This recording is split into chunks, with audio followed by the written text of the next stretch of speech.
Introducing the Paddy Power World Darts Championships.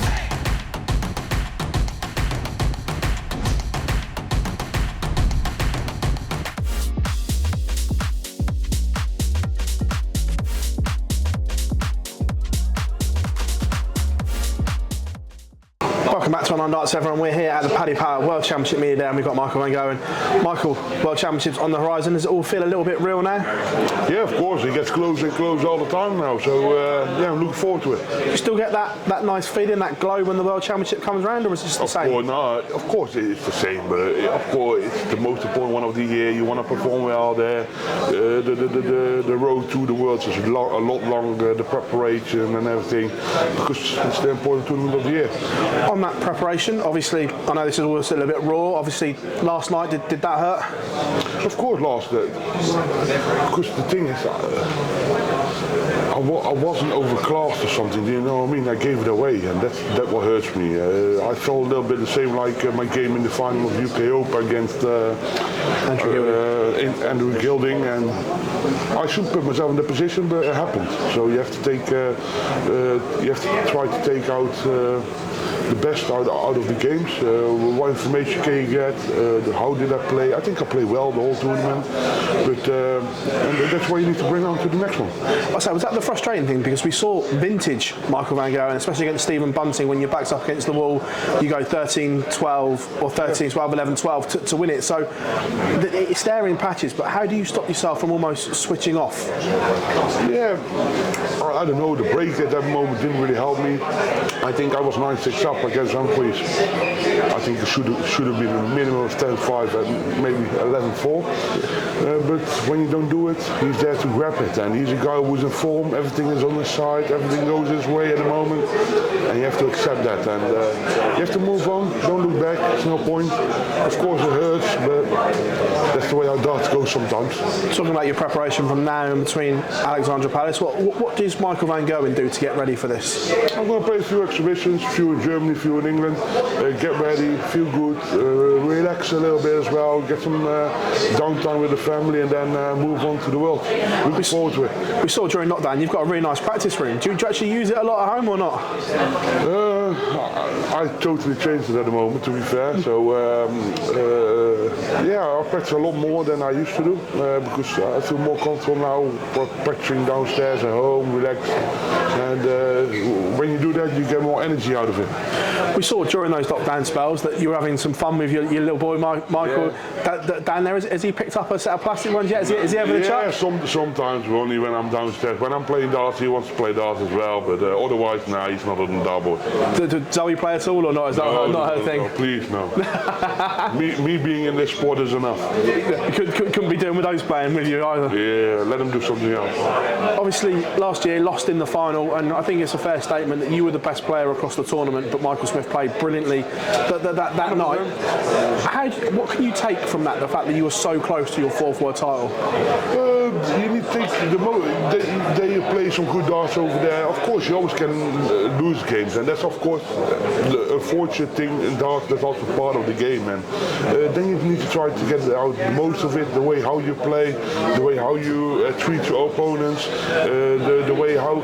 But when you then miss a few important doubles, like in that I think it was third or fifth set with the 9 dart, the leg out. Then I missed 9 darts, no problem. But the leg afterwards to hold your own throw, missing 2 darts, that's not allowed. And then, from them moments, you have to learn and you have to bounce back. Do you approach the World Championship as almost 2 separate tournaments? That first game before Christmas, get that out of the way. Get out of the way, get Christmas done, and then yeah, of course, because it's too long. It's a really long tournament, and you need to make sure you're not good for one game. You have to be good the whole tournament. Obviously, the schedule's not out yet. Would you rather play that first game early or late in? It doesn't really matter for me. I don't really care.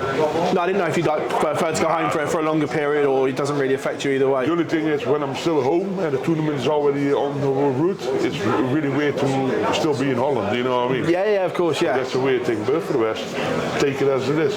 When you look across the whole of the year, how would you assess what you've done this year? In some patches, I think I was good, but also I have to admit did too many tournaments. I didn't play good enough. Look, the match play, of course, is a bit different one because I just had my operation done. The Grand Prix was not enough. The European Championship was not good enough. Of course, I did well in Poland. I did well in New York. I did well in the Premier League. I won the Premier League. I think the UK Open was good until the final. Of course, this tournament yesterday, the Play Championship final was okay. So I had a lot of ups and downs this year. How do you correct that? Because beforehand we've seen you have many ups, but this is probably the most downs we've seen you have as well. How do you eradicate that? I had some more downs a few years ago. But that was more of a consistent down. This is more of a roller coaster. Do you know what I mean? The consistency isn't there. But that's also the way how how I sum up this year. It's like a roller coaster. Because sometimes it goes really well, and then you have to work with it. You have to try to balance them more out, and that's only for me to answer. Look, you've set the bar in this sport for the last 10 years. Everyone else is slowly catching you up. Can you go again and move the bar even higher? They have to catch me. They have to win a little bit more tournaments. But no, of course, the way how everyone's playing. But I think the field is so wide at the moment. Same as Phil Taylor's time, you can't compare it with my time. My time, you can't compare it to the time now. You know what I mean? So it's totally different. Looking forward, obviously, I know you're a man that likes to talk about stuff. The calendar seems a bit samey now. All the tournaments, there's no real identity to them. Would you like to see some change in some of the tournaments going forward? What do you mean? Like they're all leg play. Does that like it's all best of 19s, best of 19s? Would you like to see something new, like a shootout tournament or something like that? Of course, I'm always up for new things. If they come with great ideas, I will always support it. But they're not there yet. And again, maybe they will come. You never know, but not at the moment. I remember speaking to you a few years ago, and you spoke about that you didn't want to play darts past a certain time. COVID put that back a bit. Really help. But where is the Michael van Gerwen career path? Have you still your exit strategy all planned when you want to leave the sport? Well, not at the moment. Not at the moment. I enjoy what I do at the moment. I still love playing darts. Yeah. And I think that's the key for moving forward. Yeah, no, I just remember you said to start with you want to be at X state. I just wondered if you still got that. If I want to pack into more, I can pack into more. But that's not. I'm still one of the top players. Still number, what is it, 2 in the world at the moment? 2 in the world. Exactly. So I'm still there to battle the boys.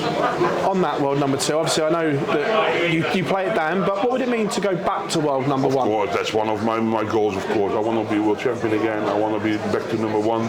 But if you want to be back to number 1, you have to win a world championship once every 2 years. Simple as that. You say that though, but you could. I know it hasn't happened, but you could have gone world number 1 over the weekend. Yeah, but then you have to perform a little bit better in the ranking events. And when you didn't, this year I didn't do too well in the non-ranked events. Yeah, but the fact that you're so close to world number 1 without 500 grand for winning the world championship on your rankings is a huge thing. Yeah, of course. And pulled out the world championship 2 years ago as well. So nothing really there.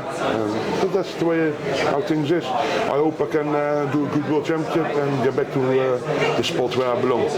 So right now, everyone's talking about obviously Luke Humphries. I'm not going to ask you about him, but are you going to be the man that lifts that Sid Wardell trophy again? Of course, but I'm still will be wherever Luke will win. I think people are still more happy to beat me than to beat him. Do you know what I mean? Yeah. I'm still the man to beat, and whether he's favoured or not, that's only small numbers.